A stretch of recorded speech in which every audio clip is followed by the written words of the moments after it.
and I had no idea what it might mean, but I took a picture of it. Then I took some beans off of that particular tree. Meanwhile, investigators confiscated Mark Bogan's truck to look for possible evidence linking him or his truck to the crime scene. It was completely clean. No fingerprints, semen, blood, saliva, hair, or clothing fibers.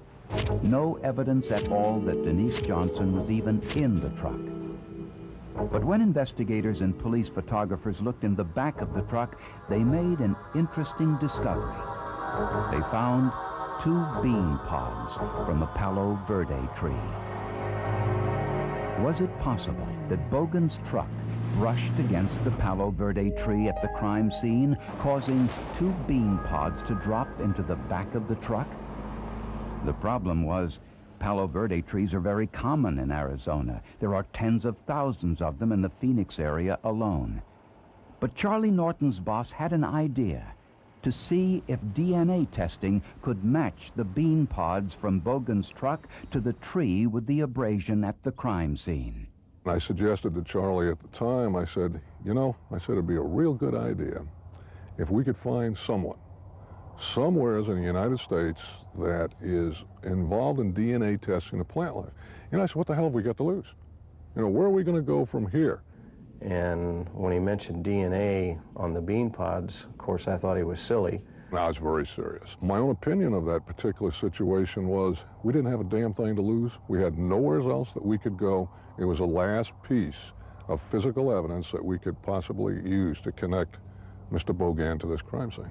What's the number for ID? Norton started working the phones, calling scientists all over the United States. I've got answers like it couldn't be done, to maybe it could be done, and that if it could be done, that the cost would be prohibitive. 15 telephone calls later, he found someone who offered some hope. Ironically, just 100 miles away, at the University of Arizona in Tucson. I saw that as sort of a public service thing that we could do, that we'd show some of this science is relevant to people in maybe a way that's not quite as obvious sometimes through agriculture. Could DNA really show that one plant or tree was different from another, even though they were the same species? DNA is present in all cells of all living things. It's a little like a computer program containing all of the information necessary to create a living thing.